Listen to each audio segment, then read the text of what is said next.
The notice was already nailed to the library door when Beatrice Vale saw the Duke step from his carriage. 30 days. Then every shelf she had filled, every account she had balanced, and every room she had kept warm through 3 winters of widowhood would belong to someone else. Julian looked at her, and 15 years vanished from his face. Beatrice, at 35, she was no longer the bookseller's daughter, who had once waited for him beneath the lime trees behind her father's shop. She wore no mourning veil now. Her dark blue gown was plain, well-fitted, and ink-marked at one cuff. A ring of brass keys rested at her waist. She did not curtsy. "You took one future from me, Your Grace. You will not take this one." The silence inside Vale's circulating library spread from the front desk to the reading room. 100 small sounds stopped at once. The turning of pages, the clink of teacups, the whisper of skirts against polished floorboards. It had been Beatrice's most crowded subscription evening of the season. New novels stood beside volumes of history, travel, and household medicine. Women who would never have spoken in an assembly room compared books beneath the same warm light. Now they all looked toward the door. Beside Julian stood a broad-shouldered gentleman with silver buttons and an expression of practiced ownership. Sir Edwin Carrow had visited twice in the previous month, asking how many subscribers renewed and whether the partition to the old print room could be removed. She understood those questions now. Sir Edwin removed his hat. "Mrs. Vale, this is an unfortunate manner in which to receive formal notice. There is no fortunate manner in which to discover that one's place of business has been promised to another man. Promised is not the word. Then perhaps you will supply the correct one." Julian's gaze moved from her face to the notice, then to the crowded room behind her. When he had left Bath 15 years before, his composure had seemed noble to her. It had taken time to understand that composure could also be the polished surface of cowardice. "No agreement has been completed," he said. "Sir Edwin has submitted an offer. The trustees have authorized me to consider it. And the notice. The existing tenancy expires in 30 days. Beatrice had read every line before the nail was fully driven. The previous owner, an elderly cousin of Julian's mother, had died in spring, passing the building into Julian's control. She had expected a new lease, not the past arriving in a black carriage to measure her disappearance. Sir Edwin glanced past her. "The rooms are admirably proportioned, with suitable alterations. They would serve the Bath and Western Club very well." A murmur moved through the subscribers. Beatrice's hand closed around the brass key at her waist, and it had belonged to Thomas. The metal had been warmed by his hand for years before it had been warmed by hers. "A gentleman's club," she said. "A private establishment for dining, correspondence, and civilized recreation, and gaming." Sir Edwin's smile thinned. "At the discretion of members, Mrs. Lydia Quill came from behind the subscription table with an account book held against her chest. She was a practical woman of 46, whose husband sold fine paper in Cheap Street. "What becomes of the existing library? That is a matter for Mrs.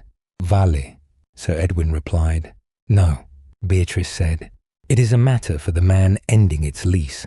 For the first time, Julian looked uncomfortable. The change was slight. His right hand tightened once around his gloves. "We should speak privately. You did that last time." The words landed with less force than a shout and far more precision. 15 years earlier, Julian had asked her to meet him after closing. He had spoken gently.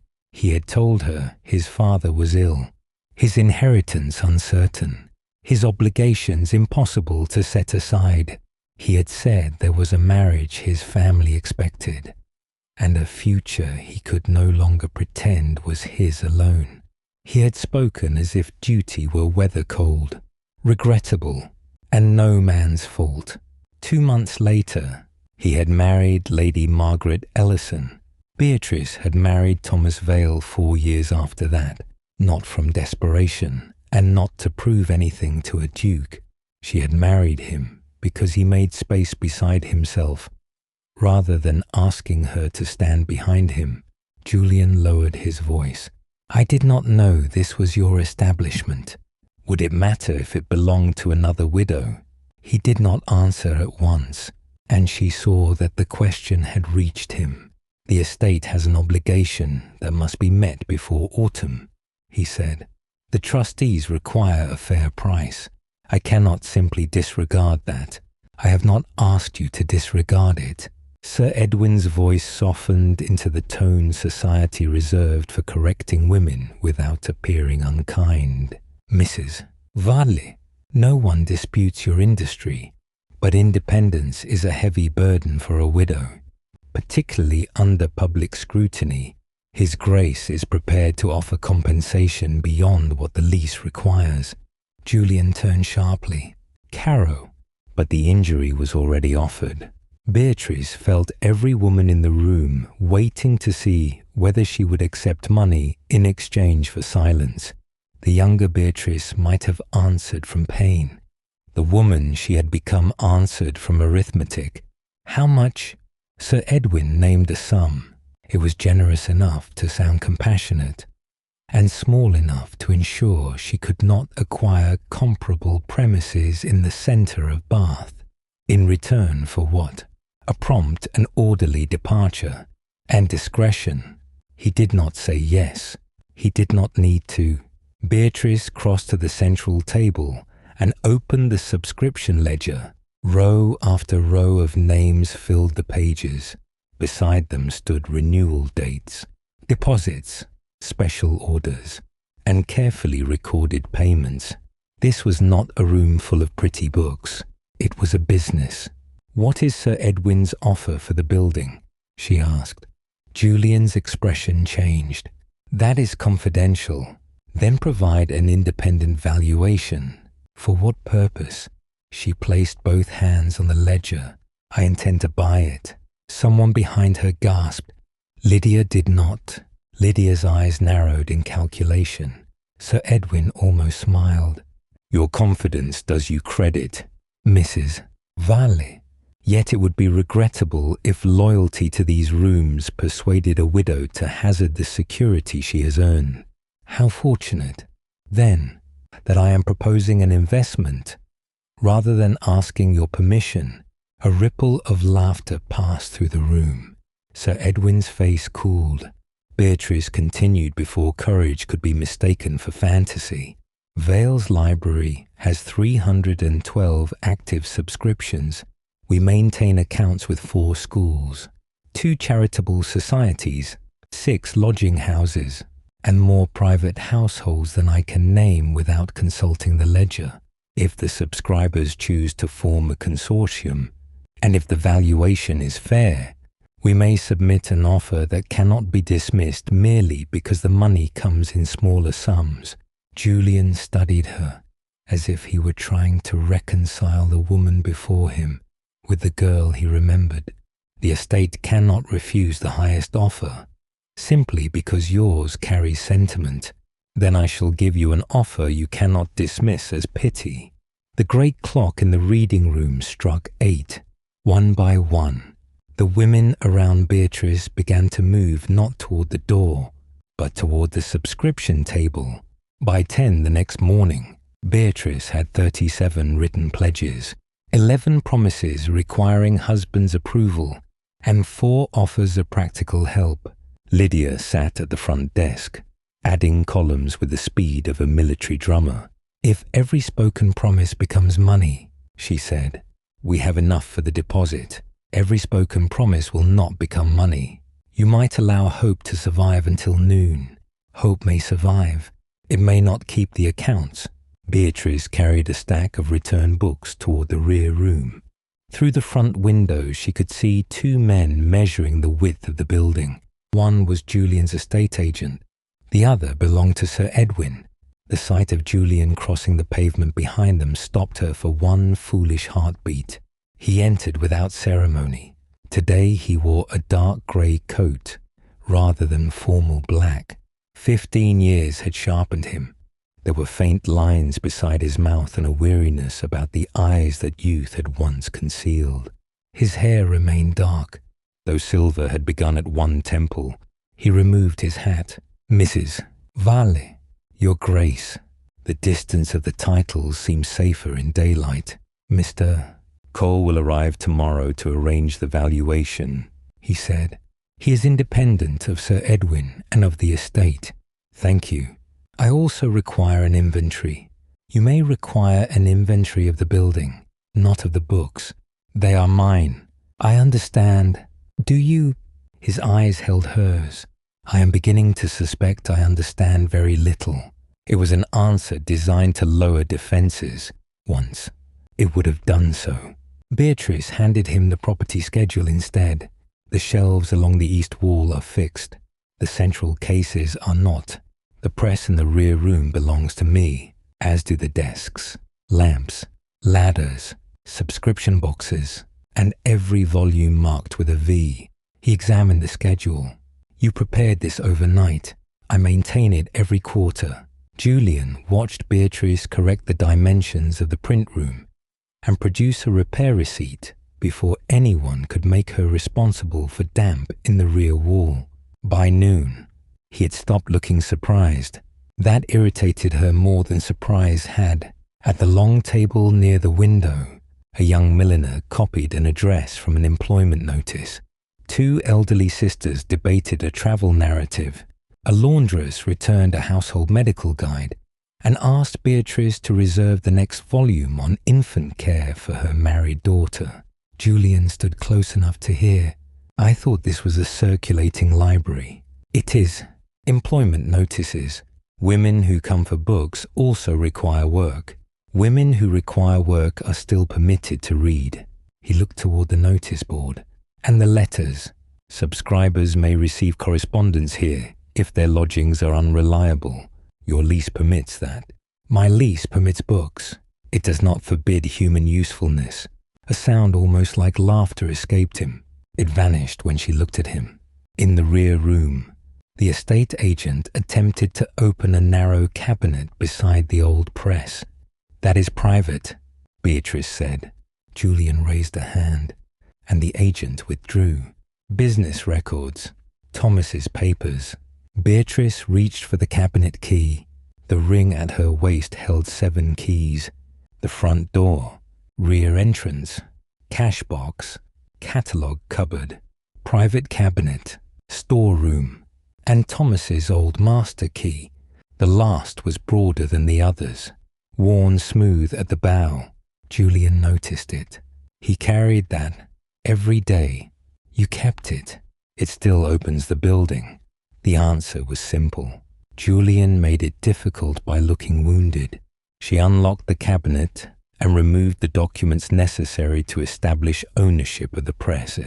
Thomas's hand appeared in the margin's small corrections, costs, a note about replacing rollers before winter. He had been gone 3 years. Grief no longer rose like floodwater at every reminder. It came now as a quiet alteration in the room, a sense that a chair should be occupied when it was not. Julian touched nothing. Was he kind to you? Beatrice closed the cabinet. That is an impertinent question. Yes, and one you have no right to ask. No, she should have left it there. Instead, she said, he was kind when kindness was easy, and when it was inconvenient. The distinction matters. Julian's face gave no defense. Did he know about me? He knew I had once loved a man who mistook fear for duty. You told him that. Not at first. Thomas did not demand an inventory of every feeling I had possessed before I met him. Outside, wheels rattled over the stones. Inside, the old press smelled faintly of iron, oil, and paper. Did you love him? Julian asked. Beatrice looked at him fully. Do not turn my marriage into a room in which you may measure what remains for you. He went still. I loved my husband, she said. I admired him. I argued with him. I buried him. None of those things were done in reference to you. Julian looked toward the brass key at her waist, and something arrogant died quietly in his expression. I beg your pardon. It was not enough for the past. It was enough for the question. In the reading room, Lydia called Beatrice's name. A tall woman in a plum-coloured pelisse waited beside the desk. Lady Honora Webb was the widow of a prosperous banker and one of the library's oldest subscribers. Mrs. Vale, she said, "My solicitor tells me that a consortium will require trustees. It will, and an initial pledge demonstrating seriousness." Yes, Lady Honora placed a folded paper on the ledger. The sum written there was larger than Beatrice had expected from any single subscriber. "Why?" Beatrice asked before manners could stop her. Lady Honora glanced around the room. "When my husband died, 6 gentlemen advised me to avoid decisions until grief had made me sensible. You lent me a book on annuities and introduced me to a solicitor who spoke to me rather than to my nephew. I should dislike seeing this room converted into a place where those same gentlemen congratulate one another." Lydia's pencil paused. Beatrice folded the pledge carefully. "Thank you." Julian stood far enough away to pretend he had not heard, and near enough that she knew he had. For the first time since the notice appeared, the purchase seemed possible. That afternoon, in a drawing room 3 streets away, a sealed note arrived for Mrs.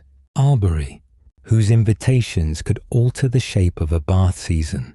The note contained no signature, only one sentence. "The Duke of Ravensmere's discarded bookseller's daughter is asking respectable women to finance her revenge." Scandal reached the assembly rooms before Beatrice did. She knew it by the way conversation changed as she entered. Not stopped, that would have been merciful. It thinned.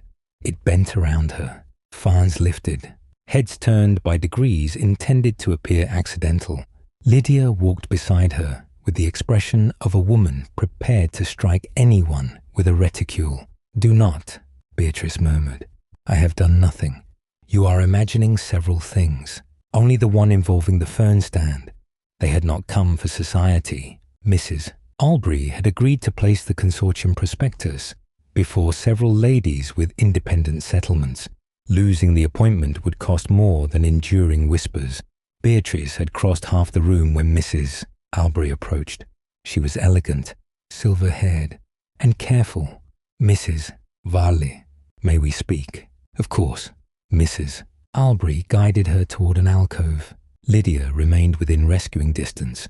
"A most unpleasant suggestion has reached me, that I once knew the Duke of Ravensmere." Mrs. Albury's brows rose. "Then it is true. I knew him.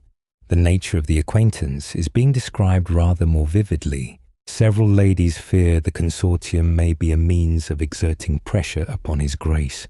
The offer will be independently valued and submitted through solicitors.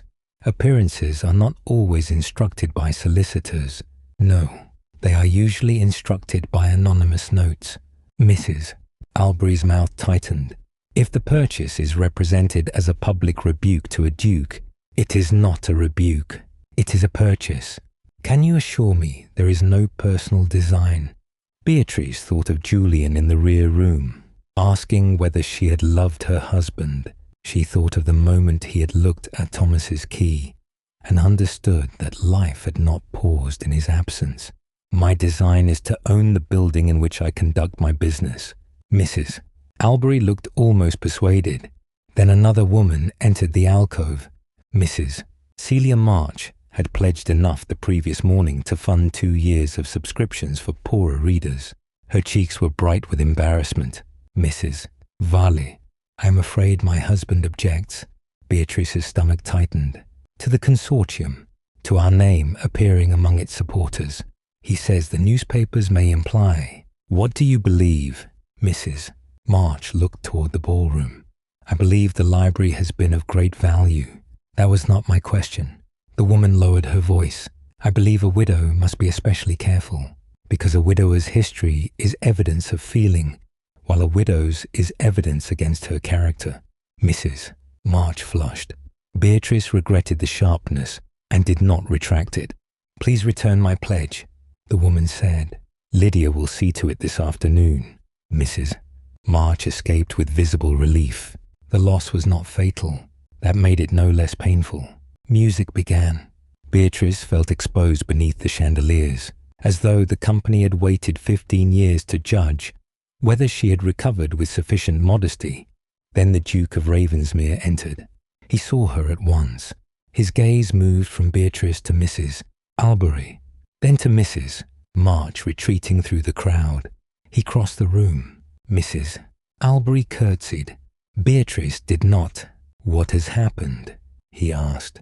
Bath has discovered history, Beatrice said.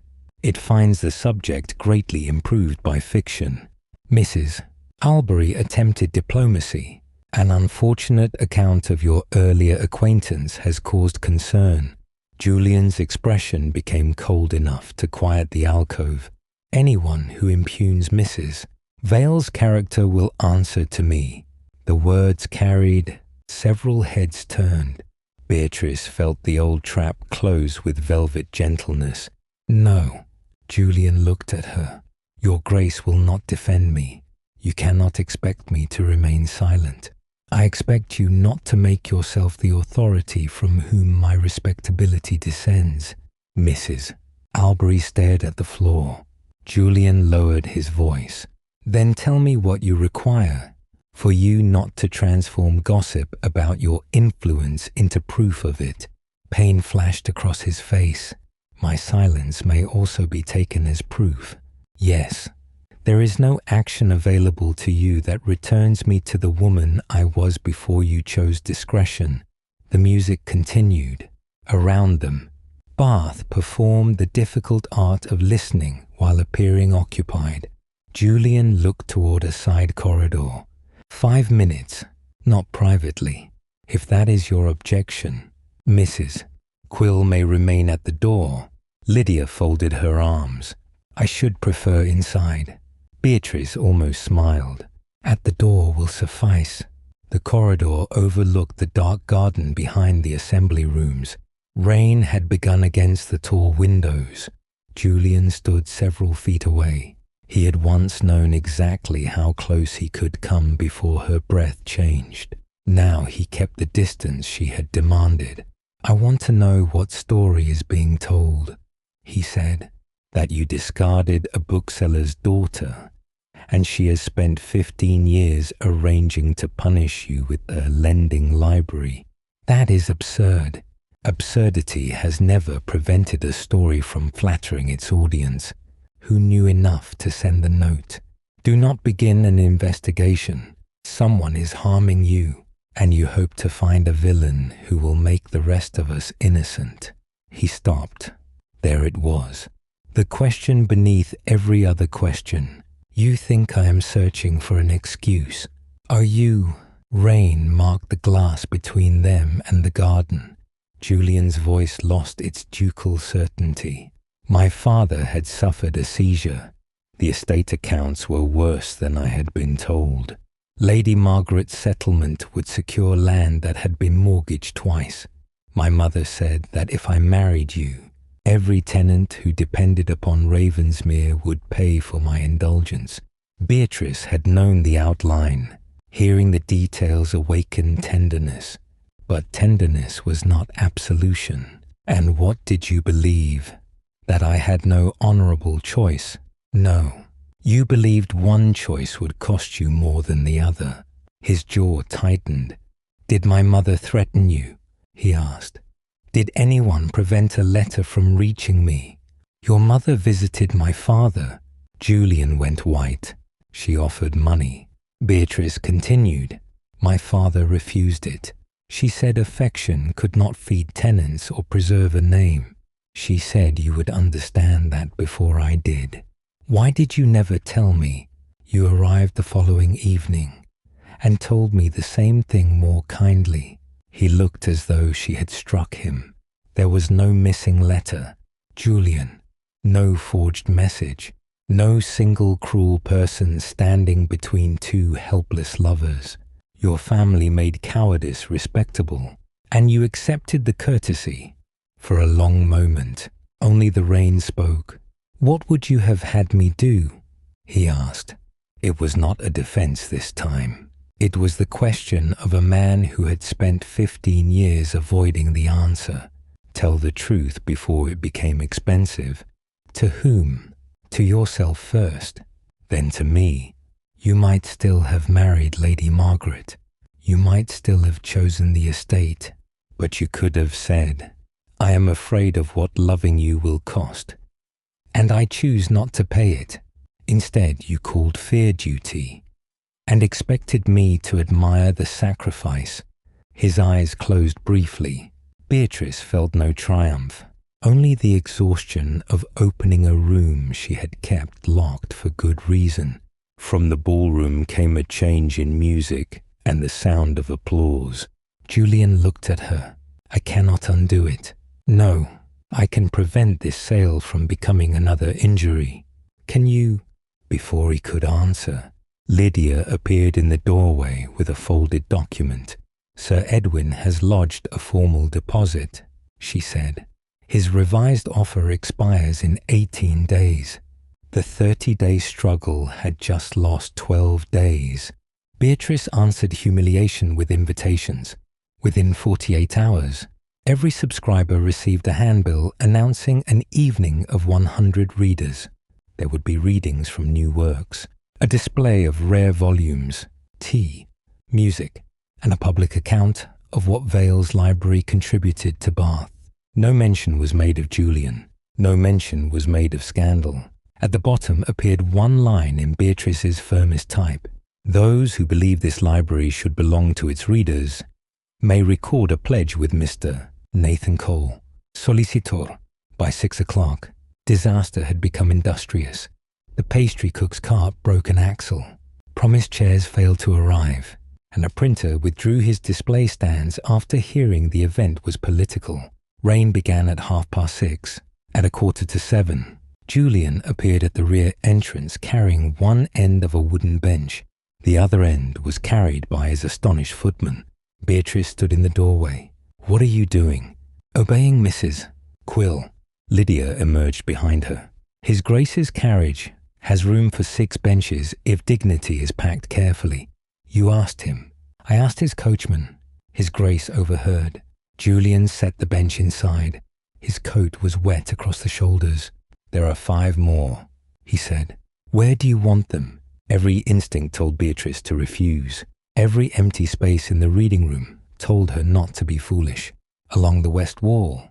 Leave the aisle clear." He inclined his head and went back into the rain. He did not summon servants to take control. He did not announce that the Duke of Ravensmere had saved the evening. He carried benches, moved cases, and followed Lydia's directions. When she told him, the tall display blocked the lamps. At 7, the rooms opened. They filled before the quarter hour. Women came in damp cloaks with husbands, sisters, daughters, and companions. Lady Honora sat in front. Mrs. March entered quietly at the back. Young apprentices stood near the press, and the laundress brought her married daughter. Beatrice stepped before them with no speech prepared beyond the truth. "A library is often described as a collection of books," she said. "That is accurate in the way a house may be described as a collection of bricks. It tells us the material and nothing of the life within it." She spoke of subscribers who had learned bookkeeping, found employment, survived grief, and discovered worlds beyond rooms. They were rarely permitted to leave. Not every book was improving. Some were ridiculous, romantic, or both. Laughter softened the crowd. Then the readings began. Julian stood near the rear shelf, nearly hidden between a row of atlases and the catalogue cabinet. Beatrice saw him listen as a widow read from a travel journal, as a schoolgirl recited a passage on astronomy, and as Lydia presented the plain figures of the library's accounts. When Lydia finished, Beatrice carried the subscription ledger to the front of the room and opened it upon the reading stand. "I will not ask you to ignore what has been said about me," she told them. I ask only that you examine what I have placed before you." She turned the ledger so the nearest subscribers could see the ruled columns. "Every investor may question our terms. Every subscriber may examine our accounts. The proposed trust will prevent any one person, including me, from selling these rooms for private gain." No one applauded. They leaned forward. "If this enterprise is revenge," Beatrice continued, "it is a curious revenge indeed. It gives every contributor the right to demand honesty and gives me no right to profit from their trust." Mrs. Albury rose from the second row. "May we inspect the accounts tonight?" Every page. That answer moved through the room more powerfully than indignation could have done. Lydia placed 2 chairs beside the ledger. Mrs. Albury came first. Others followed, not because doubt had vanished, but because Beatrice had given doubt somewhere honest to look. He did not look bored. He did not look generous. He looked ashamed of having mistaken usefulness for indulgence. During the interval, the supplier carrying fresh lamps slipped at the entrance. Julian caught the crate before it struck the floor. One glass chimney broke. He knelt to gather the pieces until Beatrice crouched opposite him. "You will cut your hand. So will you."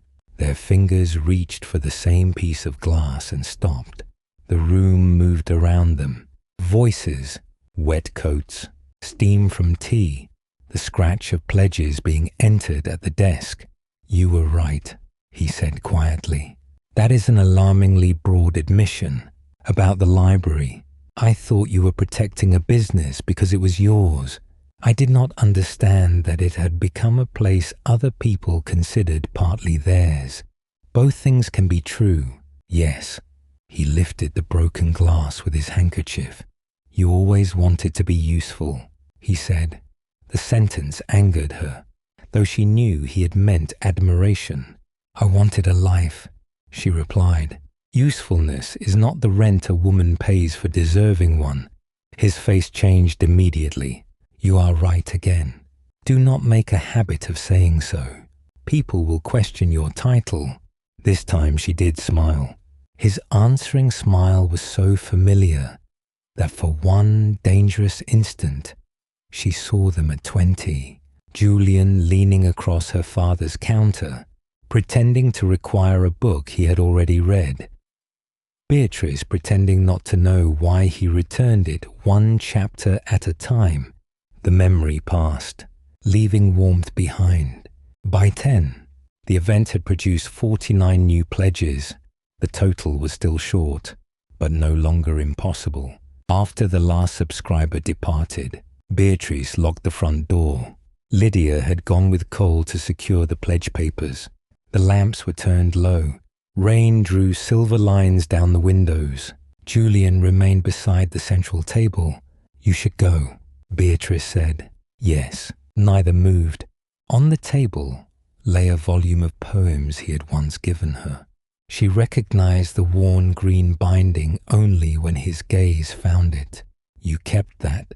"Thomas bought it with the stock when my father retired." "That is not an answer." "No." Julian approached the table. "Not her. I remembered every line I marked." "You marked far too many. I was 25. You believed emphasis could substitute for judgment. I believed many foolish things." The space between them had narrowed without permission. Beatrice could smell rain and lamp smoke on his coat. She saw the small scar at his chin, acquired in a riding fall the summer they met. She remembered touching it with one finger under the lime trees. Julian's voice lowered. "Tell me to leave." She should have done so. Instead, she asked, "Did you love her?" He knew she meant his wife.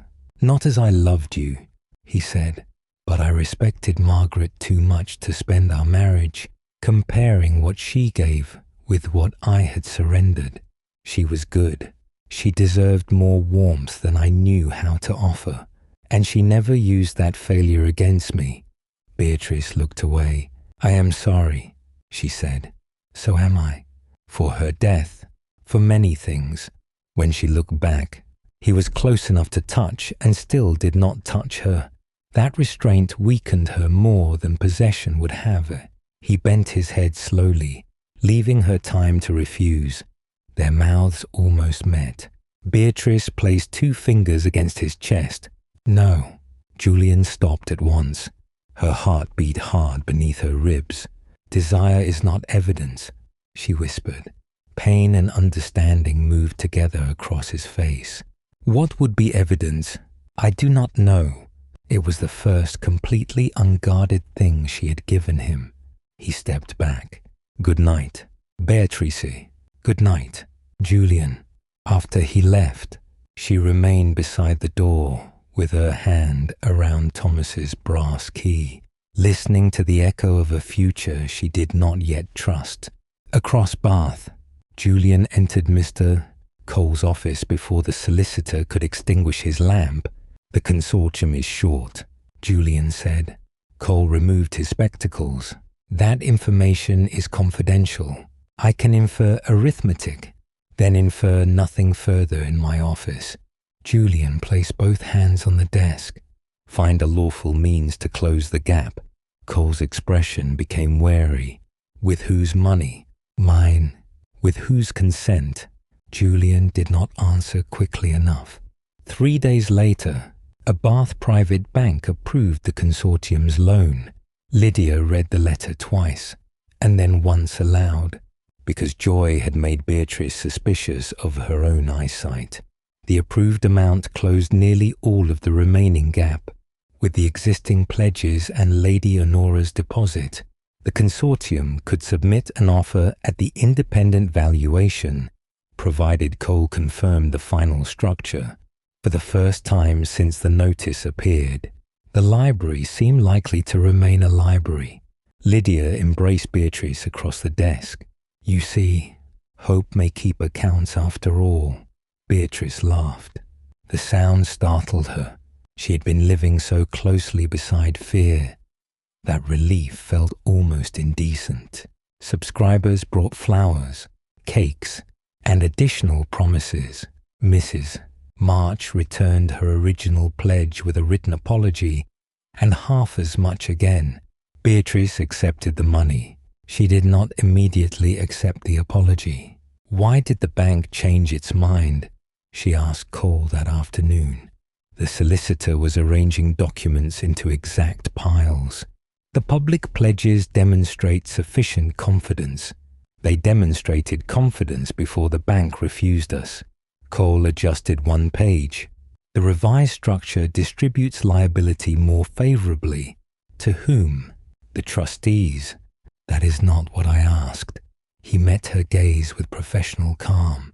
You should review the complete instrument before signing. I review everything before signing. Then no difficulty should arise. It was not an answer. But the reading room was crowded, and Beatrice had spent 2 weeks turning every kindness inside out in search of pity. She told herself that distrust could become vanity. If one assumed every change in fortune must conceal a powerful man. Julian did not visit that day. He came the next evening, after closing, with a parcel under one arm. What is it? Beatrice asked. The glass chimney I broke. You did not break it. I was present when it broke. I have discovered that responsibility often attaches itself to proximity. She unwrapped the parcel. The new chimney was the correct size. How did you know which one? Mrs. Quill gave my footman a list. Lydia is becoming dangerous. I believe she began that way. Beatrice fitted the chimney to the lamp. Julian watched without offering to take it from her. That, more than the gift, moved her. They walked through the quiet rooms, noting repairs the purchase would require. There was an ease in the exchange that frightened her. Not the careless ease of youth, but something slower. They knew where injury lived now and moved around it with care. At the rear cabinet, Beatrice touched Thomas's key. You asked whether I loved him. Julian's shoulders tightened. I had no right. No. but I would rather answer now than let the question make a coward of both of us. He waited. Thomas knew I had loved you. He did not ask me to pretend otherwise. Once, during our first year of marriage, you were mentioned in a newspaper. I became quiet. He closed the paper and asked whether I wished to speak. Did you? I said there was nothing useful to say, and he accepted that. He said usefulness was not the only measure of speech. Julian looked down. He sounds wiser than I was. He was wiser than both of us in several matters and hopeless in others. He could not keep accounts and believed every apprentice's excuse. Her smile faded gently. I loved him differently from how I loved you. That does not make either feeling false. I know. Do you? He faced her. When I first saw his key at your waist, I was jealous of a dead man. Not because he possessed something I should have had, because he was given the chance to become worthy of your trust, and I had thrown mine away before I understood its value. Beatrice's throat tightened. Thomas did not possess my trust, she said. He received it, repeatedly, because he kept returning it unharmed.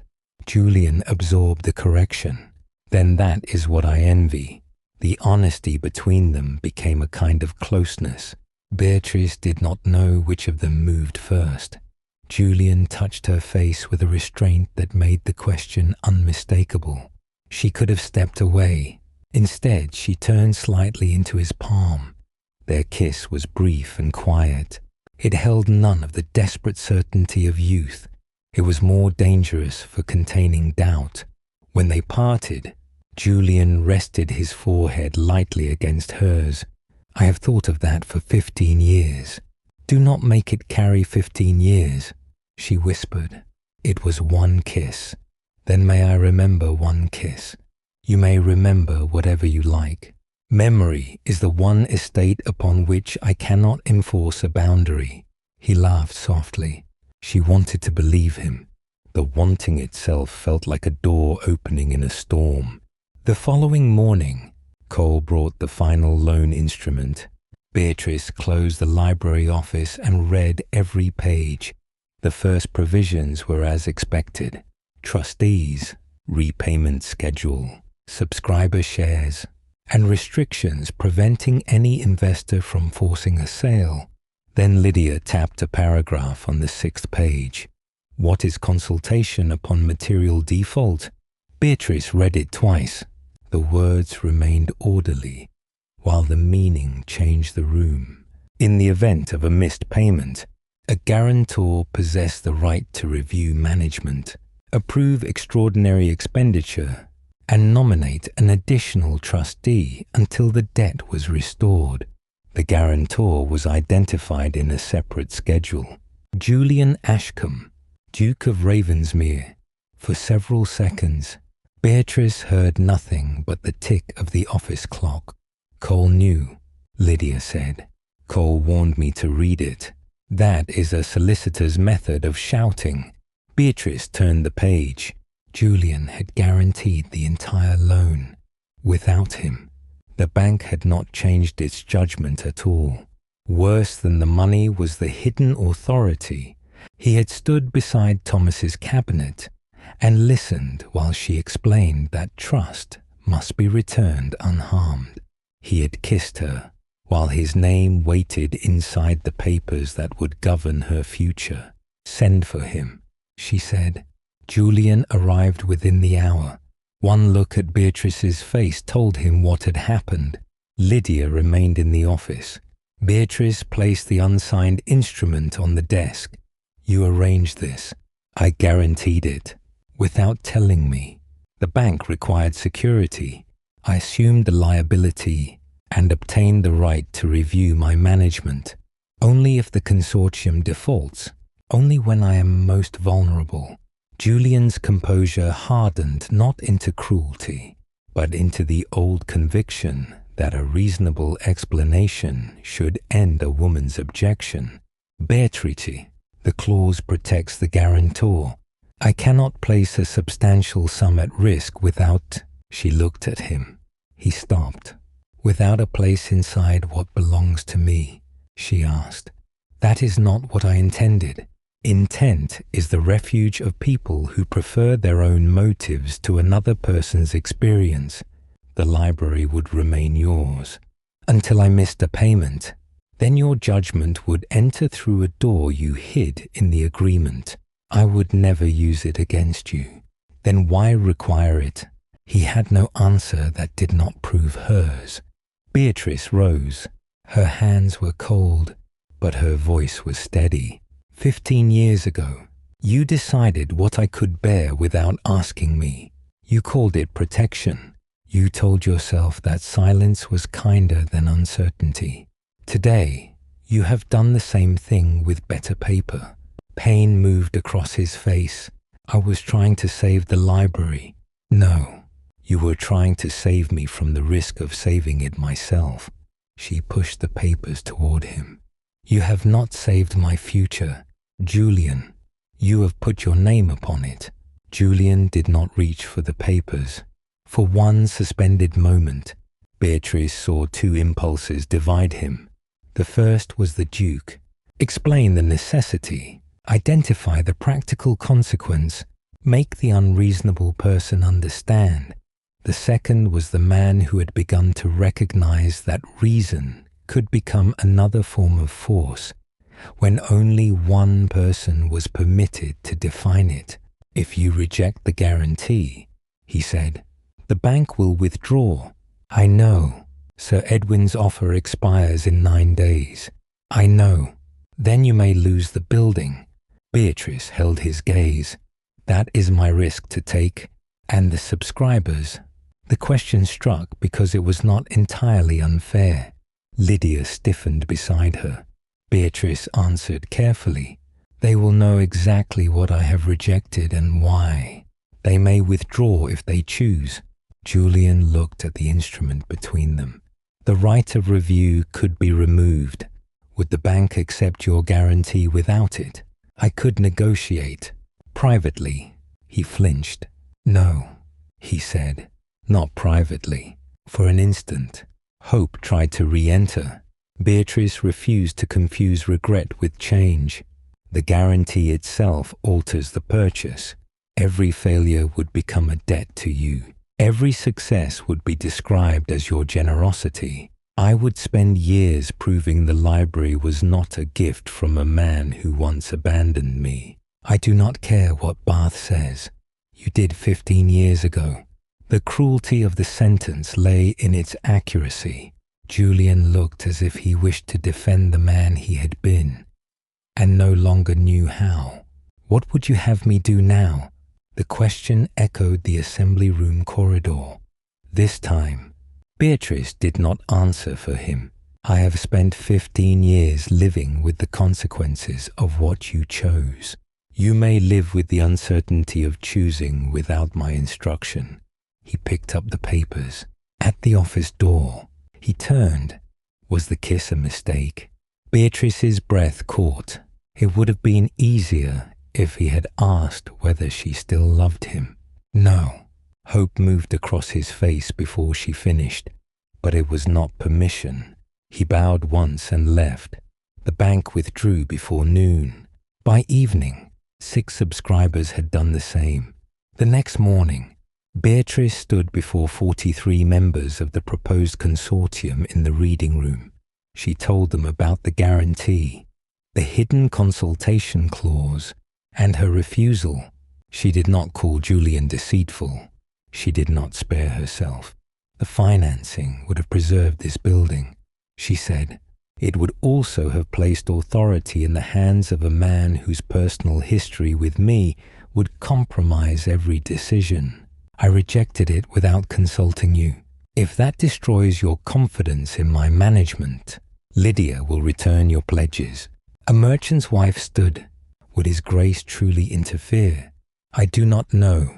Then why refuse certain money because of an uncertain danger? Because the entire purpose of this consortium is to ensure that the library's future does not depend upon the character of one powerful person. Lady Honora spoke from the first row, including you, Mrs. Vale. Beatrice felt the question's fairness, including me.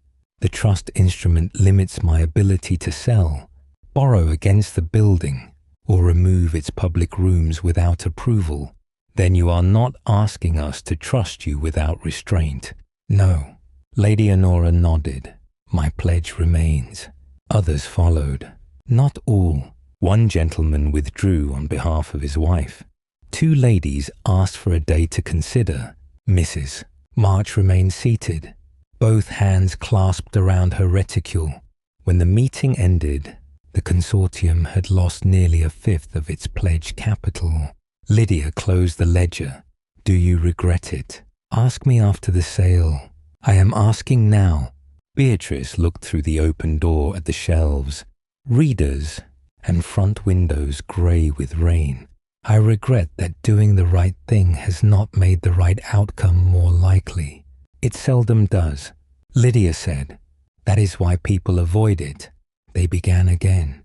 Beatrice sold the small share Thomas had left her in a Bristol printing partnership. She negotiated advance subscription renewals at a discount. Lady Honora introduced Cole to 2 widows who preferred modest interest to idle money. Mrs. March returned the next day with her pledge intact and a list of 3 possible subscribers. My husband still objects, she said. Then why? Mrs. March reddened. Because I have mistaken obedience for innocence often enough. Beatrice accepted both the money and the apology. The scandal did not vanish. Mrs. Albury never claimed to know Beatrice's private motives. 2 ladies did not return, and anonymous remarks continued to find their way into drawing rooms where Beatrice was not present to answer them. But after the evening of 100 readers, each whisper met an open ledger. Each insinuation met a trust no single person could exploit. The lie remained alive. It simply ceased to govern every decision around it. The financial gap remained. Meanwhile, Julian returned to Ravensmere House and asked his steward for the estate accounts. The obligation behind the sale was not invented. Winter flooding had damaged drainage across 3 tenant farms. Repairs had been delayed under the previous trustee. If the work was not contracted before autumn, another wet season could destroy fields already producing poorly. Sir Edwin's offer would fund the work and preserve a reserve. Beatrice's likely offer would fund the work, and nothing more. If pledges fell further, it might not even do that. Julian sat alone in the estate office with 2 columns before him. What duty required, and what conscience had finally learned to see. His steward, Mr. Ellis, waited. Can the London house be sold before autumn? Julian asked. Ellis stared. Ashcombe House. Yes, it has been in the family for 4 generations. So has the habit of asking others to pay for our decisions. Your Grace, selling a London property to accept less for a Bath commercial building would invite questions. Then we must survive questions. Ellis looked at him with the unease of a man witnessing a duke speak a language he had never used before. The house could be sold, he said slowly, not advantageously under pressure. Begin discreet inquiries. Do not approach Mrs. Vale, Mr. Cole, or the consortium. They are not to know. The words left Julian's mouth before he heard the old pattern inside them. Do not tell her. He closed his eyes. No, he said. Prepare the figures. Nothing is to be done until the sale meeting, and every relevant term will be stated openly. Ellis waited for further instruction. Julian looked at the portrait of his grandfather above the accounts cabinet, a man celebrated for preserving every acre he had inherited. My grandfather left me 2 houses, Julian said. Mrs. Vale is asking to purchase 1 room in which 300 people have found use. I believe the family will endure. 2 days before Sir Edwin's deadline, Cole delivered the independent valuation. Beatrice's revised pledges could meet it. Exactly. Sir Edwin's offer exceeded it by 20%. The sale meeting took place in Mr. Cole's offices at 11 in the morning. No audience had been invited, yet the anteroom filled with interested parties. Lady Honora attended as trustee. Lydia carried the consortium ledger. Sir Edwin arrived with 2 members of his syndicate and a solicitor whose papers were tied in red ribbon. Julian came alone. Beatrice had prepared herself for anger, persuasion, or ducal distance. His quietness unsettled her more. He bowed. Mrs. Vale, Your Grace. Nothing in his face asked about the kiss. Nothing asked whether she had forgiven him. Cole seated them around a long table. The property schedule lay in the center beside the valuation certificate. The position is straightforward. He began. Mrs. Vale's consortium has met the independent valuation. Sir Edwin has offered 20% more. Both offers are fully funded. The decision rests with the estate. Sir Edwin glanced toward Beatrice. A courageous arrangement. A solvent one. Lydia said. Sir Edwin placed a gloved hand on his offer. No one disputes Mrs. Vale's industry or the pleasure these rooms provide, he said. My concern is the burden being placed upon her. Independence is difficult enough for a widow without inviting public speculation. My offer would allow her to withdraw from such exposure with dignity. You speak of dignity, Sir Edwin, when what you mean is obedience made comfortable. His expression remained sympathetic. Only his eyes altered. I mean that a library may operate elsewhere. So may a club. He gave her the smile of a man who considered resistance unfortunate, chiefly because it prolonged the discomfort of correcting her. Mrs. Vale, you have conducted an admirable campaign, but the question before His Grace is not whether ladies enjoy your shelves. It is whether an estate should surrender substantial value to preserve them, and whether accepting your lower offer would confirm the very impression you have worked so hard to escape. The anonymous accusation had entered the room without being named. Beatrice did not look toward Julian. I cannot govern what Bath chooses to believe, she said. I can govern whether my offer is honest. It is. Beatrice felt every eye turn toward Julian. This was the moment around which the entire month had narrowed. She could plead. She could remind him of the women in the reading room, Thomas's key, the rain against the assembly windows, the almost kiss beside the green book. She did none of those things. The consortium's offer is complete, she said. The valuation is independent. The building will remain maintained, taxed, staffed, and used. If the estate chooses another offer, the library will close, and I will begin again elsewhere if I can. Julian's gaze met hers. You will survive, he said. Sir Edwin relaxed slightly, hearing agreement. Beatrice did not. Yes, she replied. Julian looked down at the 2 offers, then turned to Cole. Is the consortium's offer equal to the certified value? It is. Are the funds independent of me? Entirely. Does Mrs. Vale or any single subscriber possess authority to dissolve the trust and sell the building for private gain? No. Then accept Mrs. Vale's offer. The room became perfectly still. Sir Edwin's solicitor spoke sharply. The estate still forgoes a premium. Sell Ashcombe House, Julian said. The estate will lose nothing. Beatrice's pulse stumbled. Julian did not look at her. Until it is sold, I will make up the difference from my own funds. The library's money, management, and ownership will remain untouched. For the first time, Sir Edwin's practice concern deserted him. You would sell a house bearing your family's name to preserve rooms where women borrow novels. Julian's answer came without drama. I would sell one house I do not need rather than close the one they do. Sir Edwin's face hardened. This is preference.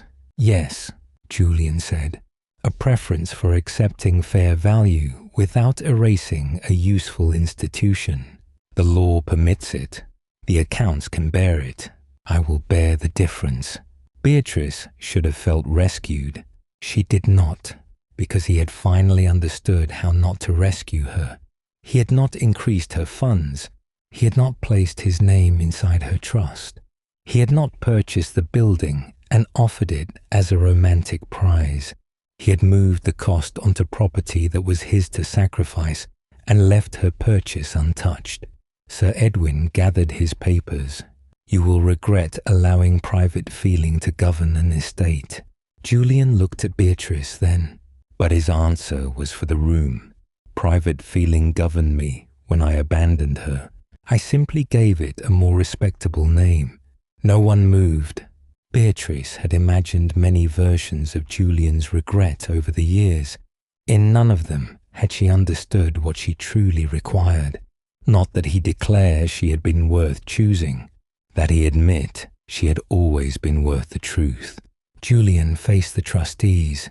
Mrs. Vale was not my dependent 15 years ago, though I behaved as if her future could be decided in rooms from which she was absent. She is not my dependent now. Her offer is not charity. Her business is not a monument to my remorse. Record that clearly. Lady Honora's eyes shone, though her voice remained brisk. Mr. Cole, I believe the consortium is prepared to sign. The documents were brought forward. Beatrice signed first as managing proprietor. Lady Honora and the second trustee signed after her. Lydia witnessed the execution with a hand that trembled only once. Julian signed the estate's acceptance. The transfer would require formal completion, but the decision was made. Vale's library would remain. When Cole handed Julian the final copy, he did not carry it to Beatrice. He returned it to the solicitor. No symbolic gesture, no claim. No request hidden inside gratitude. Sir Edwin and his party departed. Lady Honora embraced Beatrice. Lydia laughed and cried at the same time, then denied both. Julian moved toward the door. Beatrice followed him into the anteroom. Julian, he stopped. There were 100 things she might have said. Thank you seemed too small and too dangerous. As if the library had been his gift after all. Why did you not tell me about the London house? His expression held a quiet, painful understanding, because I wanted to know whether I could do the right thing without first asking what it might purchase from you. Her eyes burned. And what do you expect now? Nothing. The word was not self-pity. It was the first clean space he had ever given her. He bowed. The library is yours. Mrs. Vale. It belongs to the trust. A faint smile touched his mouth. You are right. Then he left before the celebration began. 6 weeks later, Vale's Circulating library reopened beneath a newly painted sign. The name remained unchanged. Beatrice had considered adding consortium rooms, but Lydia declared that no one wished to borrow a novel from an institution that sounded like a meeting of creditors. The east shelves had been repaired. The damp plaster behind the press was stripped and restored. A small brass plate near the subscription desk named the trustees and stated that the building was held for the continued operation of the library. No duke's name appeared. On the first morning, subscribers crowded the rooms before the lamps were fully lit. Lady Honora complained about the arrangement of the travel shelves. Mrs. March brought 2 new members. The laundress's daughter returned the infant care book and requested another. Life resumed without ceremony. That was its own kind of triumph. Julian did not come. Beatrice heard that Ashcombe House had been placed with an agent. She heard that Sir Edwin had acquired rooms nearer the river. She heard 3 incompatible accounts of why the Duke had rejected his offer. She did not hear from Julian. At first, she told herself, his absence proved that his sacrifice had been clean. By the 4th week, she began to understand that clean things could still hurt. One rainy afternoon, the front bell rang. Julian entered alone. He wore no formal black and carried no papers. Rain darkened the shoulders of his coat. He stopped just inside the door, as though the threshold belonged to her in a way no deed could fully express. Beatrice's hand tightened around Thomas's brass key. Your Grace, Mrs. Vale. The titles remained, but the distance inside them had changed. Lydia looked from one to the other, collected an unnecessary stack of catalogues, and disappeared into the rear room. Julian approached the desk. I should like a subscription. Beatrice stared at him. Annual or quarterly? Which would you recommend? Annual is less expensive. Then annual. She opened the ledger. Name. His eyes warmed. Julian Ashcombe. Occupation. Under correction. She looked up despite herself. That is not an occupation. Landowner. Then, references. I fear several may be prejudiced. We are accustomed to difficult cases. She entered his name. The ordinary scratch of the pen steadied her. You have been away, she said. I thought you should have time to enjoy the library without wondering whether I considered its survival an invitation. And now I am asking to borrow books. Only books. The question escaped before caution could stop it. Julian did not seize upon the opening. I do not ask to recover what we were, he said. Those 2 people no longer exist, and they harmed one another, trying to preserve versions of themselves that had never been tested. Beatrice closed the ledger. What do you ask? Whether I may become someone you know now, and if I say no, I shall remain a subscriber in excellent standing. You have not yet returned a single book. Then I shall attempt excellent standing. Silence settled between them, gentle rather than empty. Beatrice thought of Thomas. Loving Julian now did not betray the man she had buried. Thomas had never asked her heart to prove its loyalty by becoming smaller after his death. She thought of the girl beneath the lime trees, believing love became noble when it suffered quietly. She thought of the woman at the sale table, watching a duke surrender leverage he could legally have kept. The library remains mine to manage. She said, yes, my decisions will not require your approval. No, if you disagree with me, I shall say so. Once, he almost smiled, as often as honesty requires, and no more often than vanity invents. That may be difficult for a duke. Then I am fortunate to have access to improving books. Beatrice reached beneath the desk. For years, subscribers permitted to borrow after hours had been issued small iron keys to the side entrance. She selected one attached to a dark blue ribbon. Not Thomas's brass master key, not hers. A key that opened the library and owned nothing within it. She placed it in Julian's palm. His fingers closed around it, but he did not mistake the object for a promise. Which book will you take first? She asked. He glanced toward the worn green volume of poems on the central table. Not that one. Why? I marked far too many lines. At last, evidence of judgment.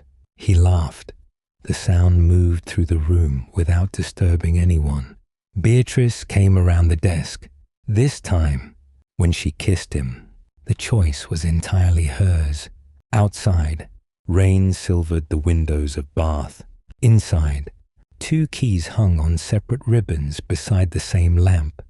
One brass, one iron, neither granting ownership of the other, and the door remained open.